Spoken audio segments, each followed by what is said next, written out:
দারুণ স্বাদের রুই মাছের ঝাল।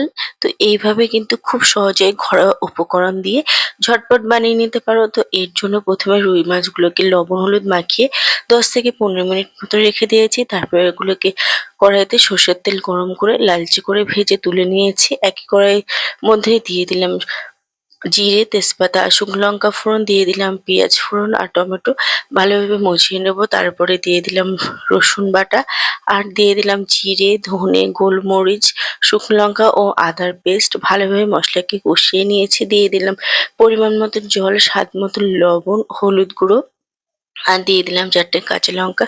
ভালোভাবে ঝোলটা ফুটিয়ে নিয়েছি। তারপর দিয়ে দিলাম ভেজে রাখা মাছগুলো। মাছগুলো দিয়ে কিছুক্ষণ ফুটিয়ে নেব। তারপরে নামানোর আগে দিয়ে দিলাম 1 চামচ মতন গরম মশলার গুঁড়ো। ভালোভাবে মিক্স করে নিলেই কিন্তু রেডি হয়ে গেল হেভি টেস্টি টেস্টি রুই মাছের ঝাল।